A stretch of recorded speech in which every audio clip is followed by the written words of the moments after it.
programa Momento Jurídico está no escritório de Lamaque, Advogados Associados. E vamos receber mais uma vez, com muita satisfação, o Dr. Cláudio Lamaque, ex-presidente da OAB-RS e vice-presidente da OAB Nacional. Como disse, sempre é uma satisfação recebê-lo. Alegria minha, Jane, alegria minha de estarmos novamente no programa de vocês. E agora, diante desse desafio que nós estamos vivendo, que é justamente a vice-presidência do Conselho Federal da OAB.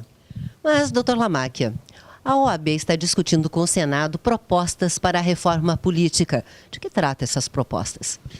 Bom, a OAB tem defendido, primeiro, que se discuta e que se busque efetivamente uma reforma política para o nosso país. Absolutamente necessário e indispensável, né? A Ordem dos Advogados do Brasil tem uma proposta, uma proposição de reforma política que nós chamamos de financiamento democrático de campanha.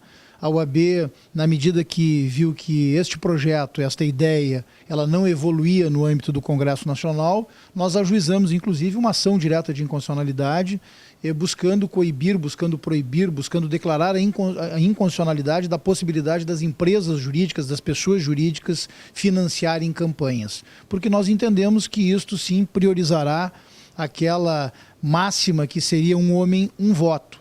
E traria uma maior igualdade no cenário político e principalmente nas campanhas, né?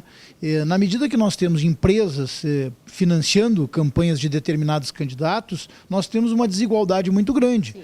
Porque em determinados momentos um candidato localiza, busca um determinado investimento por parte de uma empresa numa campanha e ele acaba desigualando o pleito. Então nós entendemos que o princípio um homem, um voto e o princípio isonômico de contribuição entre todos os cidadãos, isso traria uma maior igualdade nos pleitos eleitorais. E, de uma certa forma, minimizaria em muito tudo isso que nós temos visto hoje, que é a corrupção eleitoral e que são os desvios no processo e nos pleitos de forma mais variada que se tem visto aí nos pleitos eleitorais.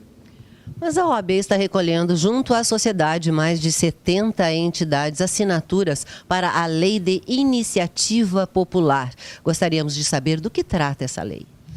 Bom, o Conselho Federal da OAB buscou também uma alternativa que seja, digamos, um plano B. Se nós não conseguirmos, em âmbito nacional, evoluirmos com a ideia da reforma política no Congresso Nacional, o que nós queremos fazer? Nós queremos e estamos trabalhando, juntamente, como tu disseste, com mais de 70 entidades, numa ideia de uma proposta de reforma política por uma lei de iniciativa popular, usando o instrumento da lei de iniciativa popular exatamente para que se possa ter esta condição de evoluir rapidamente pelo processo legislativo. A lei de iniciativa popular, para que os nossos telespectadores compreendam do que nós estamos falando, é exatamente a mesma lei que a OAB foi uma das protagonistas, a lei do ficha limpa, a lei de combate à corrupção eleitoral no voto, né, que também foi um exemplo muito efetivo de lei de iniciativa popular. E agora nós estamos construindo com estas mais de 70 entidades em Brasília, no Conselho Federal, esta proposição que seria uma proposta de lei de iniciativa popular, onde nós estaremos sim fazendo e buscando a tão sonhada reforma política que todos os brasileiros querem. Excelente. Mas o senhor está coordenando o movimento visando o combate enérgico ao aviltamento das verbas honorárias devidas aos advogados. Como é que está o andamento? Bom, isso é um tema que me encanta, é um tema que tem tudo a ver com aquilo que nós fizemos aqui na OAB do Rio Grande do Sul ao longo dos 6 anos, ao longo das 2 gestões que eu tive a honra de presidir a Ordem dos Advogados aqui no nosso estado e que hoje tem sido tão bem presidida pelo colega Marcelo Machado Bertolucci. Mas nós estamos em Brasília hoje, na OAB Nacional, dando continuidade àquele trabalho que nós desenvolvemos aqui. Algumas das ideias que nós implementamos aqui no Rio Grande do Sul, hoje nós estamos implementando em nível nacional. Isso me alegra muito, porque eu sempre disse, sempre fui um crítico bastante contundente com relação à atuação da OAB Federal, no sentido de que a OAB Federal deveria sim efetivamente preocupar-se mais no dia a dia da profissão, né? Com o advogado no dia a dia, com respeito às prerrogativas da advocacia. Claro que nós sabemos que a Ordem dos Advogados ela tem 2 grandes braços, né? O braço corporativo e o braço institucional. Nós temos que equilibrar estas 2 grandes ações que a Ordem tem, estes 2 grandes compromissos que a OAB tem. E nós estamos conseguindo fazer isso. Vamos ver, hoje nós temos praticamente menos de 3 meses de uma gestão, porque a nossa gestão, a gestão nacional da OAB, ela inicia em 1º de fevereiro, portanto nós não temos ainda 3 meses de gestão na OAB Federal, esta nova gestão, esta nova diretoria.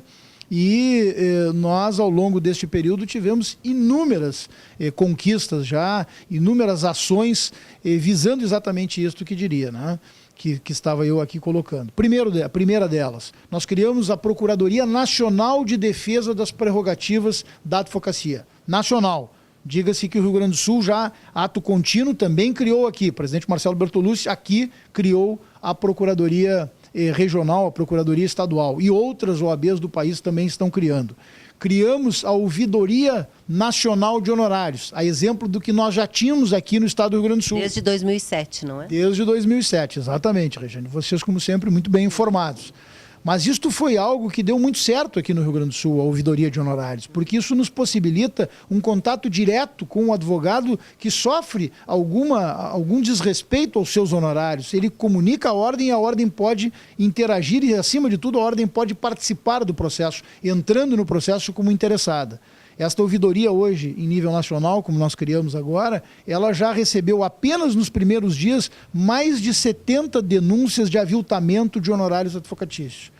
Também tivemos a oportunidade de, juntamente com a Procuradoria Nacional e com a nossa ouvidoria de honorários que foi criada, estabelecermos e criarmos este grupo de trabalho, um grupo de trabalho em defesa da dignidade dos honorários profissionais. É uma grande campanha nacional que nós estaremos desenvolvendo. A Procuradoria Nacional de Defesa das Prerrogativas, a Ouvidoria de Honorários, juntamente com a Escola Nacional da Advocacia e juntamente com a nossa Comissão Nacional de Prerrogativas dos Advogados, estará interagindo, estes 4 órgãos da OAB estarão interagindo, nós estaremos visitando todas as seccionais, todas as OABs do país, com esta campanha pela fixação digna de honorários advocatícios. O que nós vamos fazer? Nós vamos conversar com presidentes de tribunais, com desembargadores, com juízes. Nós vamos detectar, juntamente com as OABs locais, aonde nós temos problema. Mais ou menos aquilo que nós fizemos aqui no Rio Grande do Sul, aonde eu, juntamente com os colegas da OAB aqui no estado, visitávamos as comarcas e, juntamente com o presidente local, nós íamos aos juízes, aos diretores de foro, demonstrando a eles da necessidade de respeito na fixação da verba honorária, o que aqui efetivamente deu muito certo. Esta campanha nacional é uma campanha muito importante e que tenho certeza que trará bons frutos nesta luta, nesta busca permanente de todos nós advogados por uma maior dignidade na fixação dos honorários advocatícios. A sua gestão foi marcada por grandes lutas. E uma das lutas foi a CPI das telefonias, que parece que agora, em abril, vai acontecer alguma coisa, não é? É verdade. Este é outro ponto que me alegra muito, fico muito feliz, porque, de fato, nós passamos praticamente o ano de 2012 todo buscando que se tivesse a oportunidade de instalar a CPI da telefonia móvel. Algo que tenho dito com bastante frequência, isto não é novidade, acho que hoje é um desrespeito que estas empresas de telefonia móvel celular fazem com o consumidor e com o cidadão. Mas mais desrespeitosa ainda, na minha avaliação, é a inoperância, é a omissão da Anatel, que é a agência reguladora e que deveria sim, ela estar fazendo isto que hoje a OAB faz, ela deveria estar denunciando e cobrando e regulando o mercado, e ela não tem feito. Por isso, nós nos movimentamos e fomos à Assembleia Legislativa do nosso Estado, à Ordem dos Advogados, ainda sobre a minha presidência, fizemos um requerimento para a instalação da CPI ainda neste telefonia. Mês. E agora nós tivemos a notícia, a partir daquele requerimento feito pela OAB no final do ano passado, nós tivemos a assinatura de todos os deputados, eu conversei com inúmeros deputados, o deputado Hernani Polo, que é o presidente da Frente Parlamentar em Defesa dos Consumidores de Energia Elétrica e de Telefonia, encampou esta ideia, o que me faz cada vez mais referir isto e parabenizá-lo por esta iniciativa também.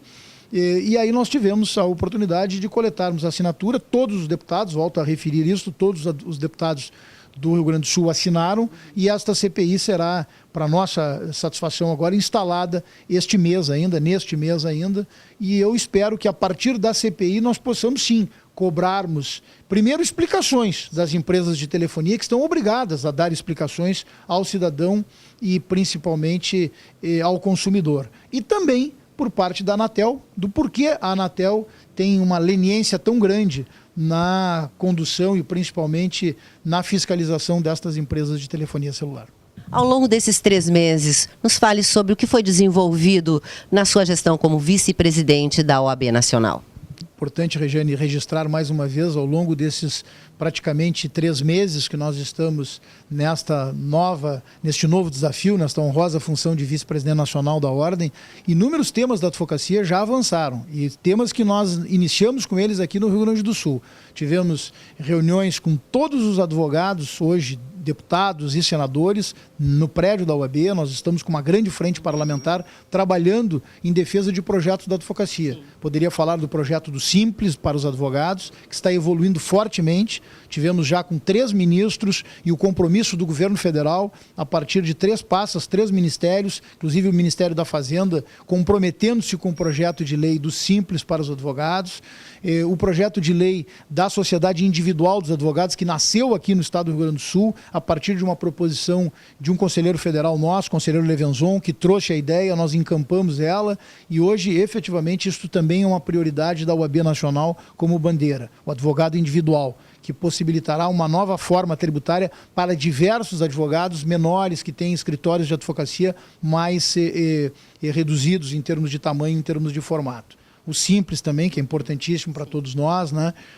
O convênio que firmamos com o MEC, né? Um convênio importantíssimo, é um convênio inovador e na história da OAB nós não temos notícia disso. Nós, a partir deste trabalho que foi feito com o MEC, ao longo desses 3 meses, nós tivemos agora, por parte do Ministério da Educação, um compromisso da formação de um grupo de trabalho paritário, 3 membros da OAB, 3 membros do MEC, e o compromisso do ministro da Educação, ministro Mercadante, esse compromisso público firmado dele conosco, com a OAB, nesta solenidade, aonde ele comprometeu-se a não autorizar o funcionamento de nenhuma nova faculdade de Direito a partir de agora, sem que haja a concordância da OAB, ou seja, o parecer da OAB passando a ser recepcionado efetivamente como vinculativo, o que não acontecia antes. E assim, inúmeros outros temas que nós tivemos a oportunidade de desenvolver ao longo destes apenas 3 meses. Apenas 3 meses. Apenas 3 meses, trazendo e justamente Imagina buscando... quanto vai ser ainda, não é? Desenvolvido ao longo de toda a gestão. Temos muito trabalho pela frente, mas buscando exatamente a experiência que nós tivemos aqui no estado do Rio Grande do Sul,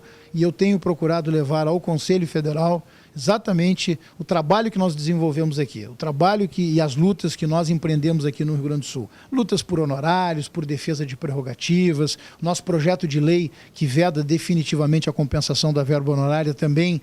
Eu estive agora no Congresso, na semana passada, me reuni com todos os nossos senadores que são advogados, não só apenas os senadores do Rio Grande do Sul, o senador Pedro Simão, que é advogado também, mas com os demais senadores que têm formação jurídica e são advogados, e tenho expectativa de que possamos também aprovar este projeto de lei o quanto antes possível. Ok, então muito sucesso, cada vez mais. Muito obrigado. Um forte abraço. Muito obrigado, Regiane. Uma alegria tê-los aqui conosco, tá?